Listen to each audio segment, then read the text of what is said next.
하나님의 말씀을 듣는 모든 성도들 위해 주님의 크신 은혜와 은총 그리고 치유의 역사가 함께 하시기를 축원합니다. 예레미야라고 하는 사람은 이 베냐민 땅 아나돗이라고 하는 곳에서 태어났습니다. 예루살렘에서 북동쪽으로 한 5km 정도 떨어진 아주 작은 성읍인데, 여기는 대대로 레위인들이 모여 살고 있는 레위인의 성읍입니다. 다윗 왕 때 대제사장을 했던 아비아달의 고향이기도 한데, 그 이후에 이 아나돗이라고 하는 땅은 버림받은 땅이 되고 말았습니다. 아나돗 출신은 아무리 똑똑하고 재주가 많아도 절대로 예루살렘으로 올라갈 수 없었습니다. 왜 그랬을까요? 조상 탓입니다. 다윗의 아들 아도니아가 스스로 반역을 일으켜 왕이 됐습니다. 그런데 대제사장 아비아달이 아도니아 편에 서버렸어요. 다윗 왕의 마음이 아들 솔로몬에게 있다는 걸 알면서도 대제사장이 아도니아 편에 서버립니다. 솔로몬이 왕이 됐습니다. 솔로몬 왕의 입장에선 아비아달을 죽이는 게 맞습니다. 그런데 아버지 다윗에게 일평생 충성을 다했던 충신이었기 때문에 차마 죽이지 못하고 아나돗 고향에 유배를 시켜버립니다. 너 여기에서 절대로 나오지 마. 그래서 이 솔로몬이 예루살렘의 성전을 건축했지만 이 아나돗 출신들은 단 한 사람도 성전에 가서 섬길 수 없었습니다. 예레미야는 이 아비아달의 후손입니다. 우리나라에 오랫동안 연자죄라고 하는 법이 있었습니다. 이 조선시대부터 있었는데, 나라에 큰 죄를 지은 한 사람을 중심으로 해서 주변의 모든 친척 일가들에게 연대 책임을 묻는 무섭고 잔인한 법입니다. 콩 심은 데 콩 나고 팥 심은 데 팥 난다는 그런 논리였어요. 1894년에 폐지됐습니다. 그런데 6.25 한국전쟁과 분단이라고 하는 특수한 상황 속에서 이 연자제가 또 살아났습니다. 공산주의를 추종했던 사상범, 부역자, 월북자의 친인척들은 공무원에 임용될 수 없었습니다. 경찰이 될 수 없었고 군 고위직에 임용될 수 없었습니다. 그러다가 1980년에 와서 완전히 폐지되어 버렸습니다. 이 시간 저는 본문을 중심으로 예레미야 하나님의 부르심을 받다, 이런 제목으로 말씀을 선포합니다. 예레미야는 요시야가 왕이 되고 13년 되던 주전 627년에 하나님의 부름을 받습니다. 요시야는 8살 어린 나이에 왕이 됐습니다. 분명 왕은 왕인데 8살짜리가 뭘 알 줄 압니까? 그저 고위 관리들이 다 쥐고 흔들어 버리고 그저 호수아비 껍데기 왕일 뿐입니다. 26살 되던 해에 성전에서 율법책이 발견되어지고 그 일을 기점으로 요시야는 종교 개혁을 시작합니다. 백성들을 다 한자리에 모으고 율법책을 읽어줍니다.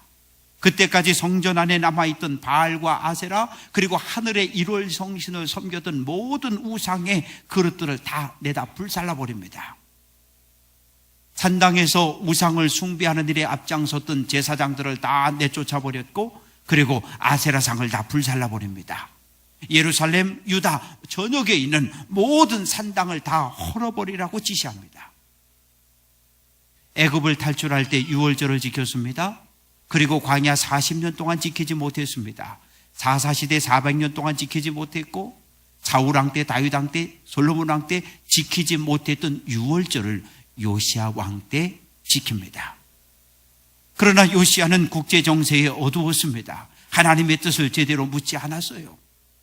바벨론이라고 하는 나라가 아수르를 공격해서 니느웨를 함락시킵니다. 그런데 이 남쪽의 강대국이었던 애굽은 망해가는 이 아수르와 군사 동맹을 맺고 바벨론과 싸웁니다. 그래서 이 애굽왕 느고가 군대를 이끌고 바벨론을 막기 위해서 북진하는데, 이 요시야 왕이 눈치 없이 상황을 모르고 무기또로 나가서 애굽의 군대를 막습니다. 그래서 여기서 전쟁이 벌어지는 거예요. 그만 전쟁을 하다가 요시야 왕이 갑자기 죽습니다. 전혀 예상치 못된 상황에서 요시야 왕이 죽자 유다 전체는 흔들리기 시작하고 혼란에 빠져 들어갑니다. 이런 어지러운 상황 속에서 예레미야가 하나님의 부르심을 받습니다. 하나님의 부르심을 받는 것을 가리켜 소명이라고 그럽니다.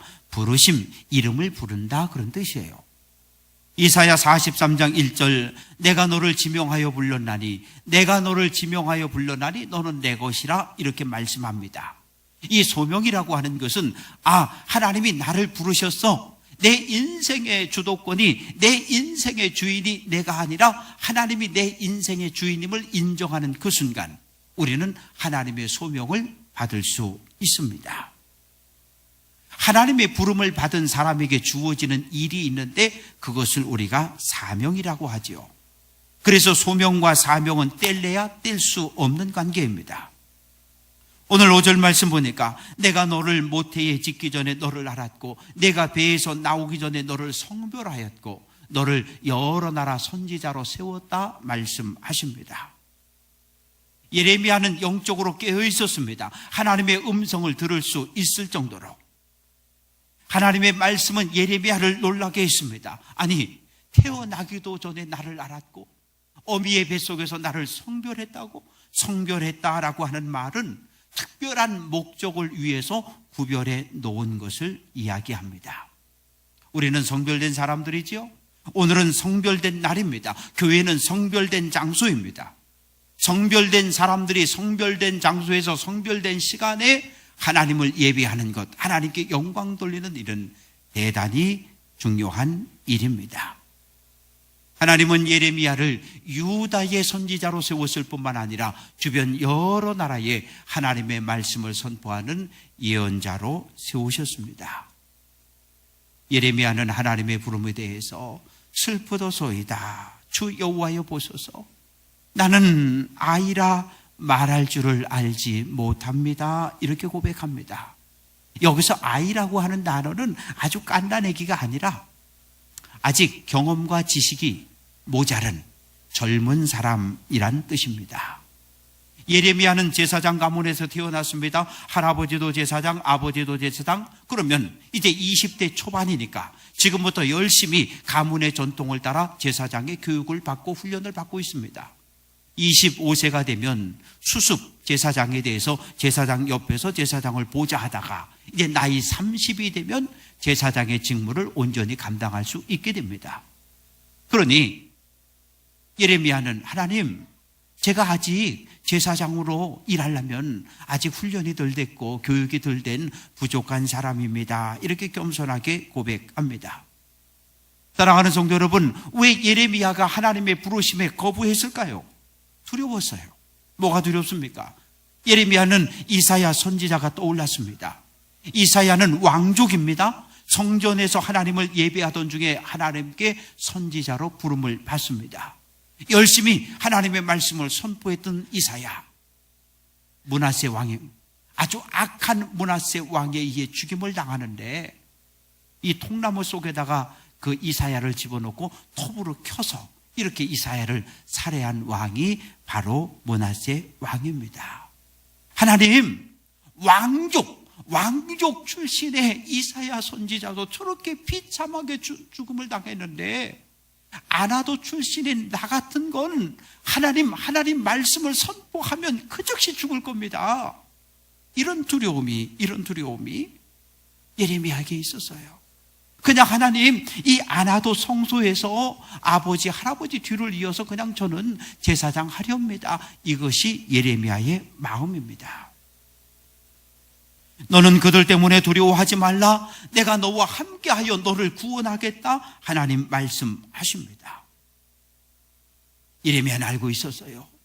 하나님께서 애굽에서 고통받던 이스라엘 백성들을 어떻게 구원하셨는가. 이 구원하다 이 말의 의미는 대적의 손에 붙잡혀 있는데 그냥 순식간에 낚아채우는 것, 순식간에 끄집어내 오는 것을 구원하다 이렇게 말합니다. 하나님의 예레미야에게 내가 너와 함께 하겠다, 내가 너를 구원하겠다 말씀하셨지만 예언을 선포할 때 예레미야는 온갖 고난과 고통을 당하고 맙니다. 감옥에 갇혔습니다. 매를 맞습니다. 먹지 못합니다. 사명을 감당하려고 할 때 우리에게 찾아오는 것이 있는데 세상에 대한 두려움입니다. 사람에 대한 두려움이지요.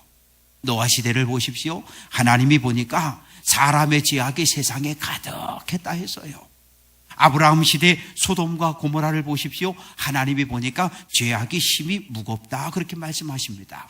그래서 노아 시대에는 물로, 아브라함 시대의 소돔과 고모라는 불로 하나님께서 심판을 하십니다.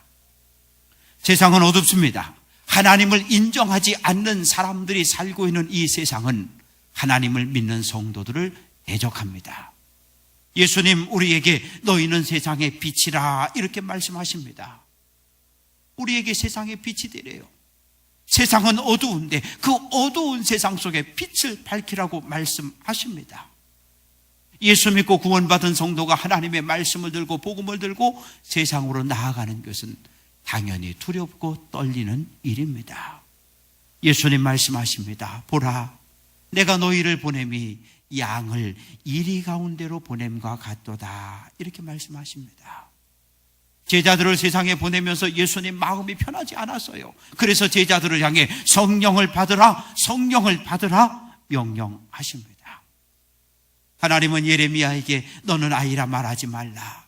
내가 너를 누구에게 보내든지 너는 가며 내가 내게 무엇을 명령하든지 너는 말할지니라 이렇게 명령하십니다.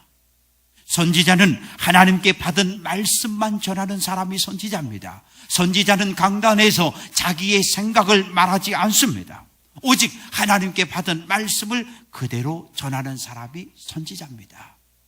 선지자는 어디에서 복음을 전해야 하는지, 누구에게 복음을 전해야 하는지 그 장소와 대상도 분명합니다. 예레미야는 왕에게, 제사장에게, 그리고 귀족들에게 하나님의 말씀을 선포합니다. 오늘 목회자는, 이 땅의 모든 목회자는 하나님의 말씀을 선포하는 자로 구별받았고 세움을 받았습니다. 그래서 이 강단에서는 오로지 하나님의 말씀, 진리만이 선포되어져야 합니다. 예레미야가 선포한 말씀이 이스라엘 백성들이 듣기에 어떠했을까요? 10절 말씀 보면 보라, 내가 오늘 너를 여러 나라와 여러 왕국 위에 세워 내가 그것들을 뽑고 파괴하고 파멸하고 넘어뜨리며 건설하고 심게 하였다라고 선포합니다. 예레미야의 내용은 두 가지입니다. 첫째는 파괴입니다. 심판과 멸망입니다. 두 번째는 회복입니다. 하나님의 은혜가 임할 거라는 거예요. 회개하지 않은 왕들을 향해 하나님의 심판이, 하나님의 멸망이 임할 것을 외치고 있습니다. 그러나 예레미야는 뒤로 가면서 돌아오라, 돌아오기만 하면 하나님이 너희를 회복시키고 너희를 감싸주고 너희를 지켜줄 것이라고 회복을 선언하고 있습니다. 예레미야 20장 8절, 내가 말할 때마다 외치며 파멸과 멸망을 선포함으로 여호와의 말씀으로 말미암아 내가 종일토록 치욕과 모욕거리가 되었다라고 고백하고 있습니다. 바벨론의 공격을 받고 유다가 멸망당할 것을 선언합니다. 이 예언을 누가 듣습니까? 왕이 듣습니다. 요시야 왕이 들었고 여호야긴 시드기야 왕이 들었어요. 회개하십시오. 우상을 버리고 하나님께 돌아오십시오. 그렇지 않으면 하나님의 심판을 받고 망할 겁니다. 제사장과 지도자들에게 하나님의 임박한 심판을 선포합니다. 애굽을 의지하지 마십시오. 바벨론에 항복하십시오. 포로로 끌려가십시오. 이것이 하나님의 뜻입니다. 이런 말씀이 선포됐으니 왕과 제사장 그리고 백성들은 분노했어요. 이런 못된 놈, 이런 매국노 같은 놈, 예언하지 말라. 너 예언하면 죽인다. 협박합니다. 제사장 바수울이 와서 예레미야의 뺨을 때립니다. 그리고 목에 고랑을 채워가지고 붙들어 묶어놓습니다. 시드기야 왕은 예레미야 저놈을 옥에 가두라고 명령했는데 이 물 없는 깊은 구덩이에 줄을 달아서 떨어뜨려 버립니다. 진흙 구렁이 속에 갇혀 있습니다. 먹을 것을 주지 않고 물을 주지 않습니다. 얼마나 힘들었는지 예레미야가 탄식합니다. 차라리 내가 태어나지 않았더라면 좋았을 텐데, 그러면 내가 이런 고통을 당하지 않을 텐데. 어느 날 밤 시드기야 왕이 몰래 밤에 예레미야를 끄집어내는 거예요. 예레미야야, 너 다시 한번 이야기해봐. 하나님의 뜻이 무엇이니? 하나님의 뜻이 망하는 거 아니지? 너 이야기 잘하면 내가 너 풀어줄게. 그러나 예레미야는 하나님께 받은 말씀을 그대로 전합니다. 그래서 또 옥에 갇히는 거예요. 하나님은 사명자들을 보호해 주는 분이십니다. 애굽으로 가라. 모세가 두려워할 때 내가 반드시 너와 함께 할 것이다 위로하십니다. 여호수아에게 내가 모세와 함께 있었던 것처럼 너와 함께 있을 것이다 위로하십니다. 갈멜산에서 기도함으로 하늘에서 불이 내려오고 모든 송아지들을 불태우고 바알 선지자를 다 죽였어요. 그리고 엘리야는 탈진에 쓰러집니다. 하나님께서 까마귀를 보내서 떡을 고기를 먹게 하십니다. 베드로가 헤로도 왕에게 체포돼서 죽을 날을 기다리고 있을 때 하나님께서 천사를 보내 구출해 주십니다. 하나님은 사명자들을, 일꾼들을 그냥 내버려 두지 않습니다. 여호와께서 손을 내밀어 예레미야 입에 대며 말씀하십니다. 보라, 내가 내 말을 내 입에 두었다 말씀하십니다. 예레미야는 하나님께 받은 말씀만 선포했습니다. 그러나 오늘 이 땅을 보십시오. 일제는 교회를, 일제는 목회자에게 하나님의 말씀을 전하지 못하게 했습니다. 공산당도 이 땅에 지배하면서 목회자를, 교회를 짓밟았습니다. 때로 이 땅에 일어난 독재자들이 목회자의 입을 막아버립니다. 오늘은 어떻습니까? 목회자들이 교인들의 눈치를 봐요. 교인들의 눈치를 봅니다. 괜히 이 얘기했다가 또 시험 들어서 상처받아서 교회 떠나는 건 아닐까, 이런 염려가 있어서 교인들의 눈치를 보며 말씀을 제대로 전하지 못합니다. 사랑하는 성도 여러분, 목회자가 하나님의 말씀을 온전히 선포하지 못할 때 이 땅에 어떤 결과가 올까요? 교회가 교회 될 수 없고 성도가 성도 될 수 없습니다. 그러면 결국 교회도 성도도 목회자도 하나님의 심판을 피할 수 없습니다. 예레미야를 가리켜 눈물의 선지자라고 부릅니다. 하나님이 유다를 멸망시킨다는 사실을 알았어요. 멸망의 시간이 다가오는 걸 압니다. 바벨론이 1차 침략하고 2차 침략하고 3차 침략하는 19년 동안 목이 터지라 외칩니다. 회개하십시오. 진리를 하나님의 말씀으로 돌아오십시오. 우상을 버리십시오. 목이 터져라 외치는데 잠들어 버렸어요. 영적으로 잠들었어요. 귀를 막아버렸습니다. 듣지 않습니다. 들어야 할 하나님의 말씀은 듣지 않고 거짓 선지자가 전해주는 거짓 예언에 환호합니다. 여러분, 우리가 예루살렘 성전에서 하나님 앞에 제사하는 한 하나님은 이 땅을 영원토록 보호해 주실 것입니다. 그러면 막 박수치고 환호하는 거예요. 이것이 그 당시 모습입니다. 들어야 하는 하나님의 말씀은 듣지 않고 자신들의 귀를 좋게 하는 듣고 싶은 말만 들었던 것, 그것이 예레미야 시대의 백성들의 모습입니다. 예레미야는 예루살렘 성이 무너지는 것 봤어요. 예루살렘 성전이 불타고 약탈당하는 것 봤어요. 왕이 두 눈이 뽑힌 채 포로로 끌려가는 그 모습을 예레미야는 두 눈으로 목격합니다. 그래서 눈물의 선지자인 거예요. 성전에 많은 제사장들이 있었는데 왜 하나님은 아나돗에 있는 예레미야를 부르셨을까요? 성전에 제사장들이 많이 있었지만 그들은 부패했고 타락했기 때문입니다. 성전을 섬기고 제사를 드린다고 하면서 뒤로는 자기 자신들의 배를 불리고 욕심을 채웠어요. 어찌 보면 하나님을 가장 잘 믿는다는 제사장들이 종교개혁의 걸림돌입니다. 예수님 당시 어땠습니까? 하나님을 잘 믿는다고 주장했던 사람들이 있었습니다. 바리새인들이 있었고 율법학자들이 있었고 서기관들이 있었습니다. 그들을 보십시오. 그들이 예수님을 십자가에 못 박아 죽이지 않았습니까? 하나님의 이름으로 하나님의 아들 메시아를 살해한 사람들이 믿음이 좋은 사람들입니다. 왜? 자기 자신들의 기득권을 지키기 위해서. 오늘 우리가 살아가는 이 시대에 어떻습니까?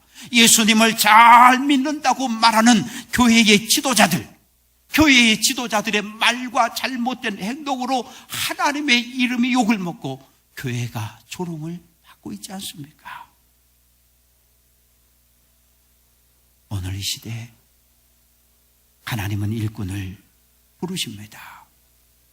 예수님 갈릴리 해변을 다니다가 베드로, 안드레 두 형제를 그물 던지는 걸 보셨어요. 나를 따라오너라. 사람 낚는 어부가 되게 해주겠다. 가버나움 세관을 지나가다가 마태가 앉아있는 모습을 보았습니다. 나를 따라오너라. 베드로와 안드레 그리고 마태는 그 즉시 예수님의 부름에 순종합니다. 오늘 이 시대, 이 세상에 하나님의 말씀을 전해줄 선지자들이, 일꾼들이 필요합니다. 그래서 하나님은 우리를 먼저 부르셨어요. 우리를 먼저 부르셔서 하나님의 사람이 되게 하셨고 거룩한 사람이 되게 하셨고 훈련시키고 연단시켜서 다시 세상으로 가라고 명령하십니다. 아버지께서 나를 보내신 것처럼 나도 너희를 세상으로 보낸다. 예수님 말씀하십니다. 그런데 제자들은 두려웠어요. 예수님을 죽인 세상이, 예수님을 죽인 빌라도가, 예수님을 죽인 대제사장이 두려웠어요. 그래서 그들은 숨어 있습니다. 숨어 있는 거예요. 사랑하는 성도 여러분, 오늘 우리가 머물 곳은 교회가 아니지요. 교회는 은혜 받는 곳, 하나님을 예비하는 곳, 기도하는 곳, 하나님의 뜻을 깨닫는 곳, 그곳이 교회입니다. 그러나 우리가 살 곳은, 머물 곳은 교회가 아니라 교회 밖입니다. 가정으로 나가야 하고, 직장으로 나가야 하고, 지역사회로 나가야 합니다. 하나님의 말씀을 들고 성령 충만함을 가지고 우리는 달려나가야 합니다. 왜 하나님께서 우리를 부르셨을까요? 레위기 11장 45절, 내가 거룩하니 너희도 거룩하라 말씀하십니다. 하나님이 거룩한 것처럼 우리도 거룩한 삶을 살라고 우리를 하나님께서 부르셨어요. 교회는 하나님의 부름을 받은 성도들의 모임 공동체입니다. 하나님의 부름을 받았다, 구원받았다, 이거 같은 말입니다. 구원받았으면, 부름받았으면 이제 세상으로 나아가야 합니다. 그런데 세상으로 안 나가려고 해요. 세상으로 안 나가려고 합니다. 교회에서 빛이 되려고 하고, 교회에서 소금이 되려고 해요. 교회에서 칭찬받으려고 해요. 아니, 그건 하나님의 뜻이 아닙니다. 왜 세상으로 나가길 두려워합니까? 목사님, 세상은 악한데요. 하나님, 세상은 타락했는데요. 예, 세상은 어두운 곳입니다. 세상은 타락한 곳이에요. 사랑하는 성도 여러분, 세상으로 나아가시기를 주님의 이름으로 축원합니다. 믿음이 있다, 이 말은 십자가를 지겠다, 그런 약속이지 않습니까? 믿음이 있다 자랑하고 주장하면서 십자가를 져야 할 때 슬며시 피해버립니다. 그건 믿음 없는 사람입니다. 왜요? 믿음과 십자가는 뗄래야 뗄 수 없는 불가분의 관계이기 때문입니다. 세상의 어두운 것을 탓하지 마십시오.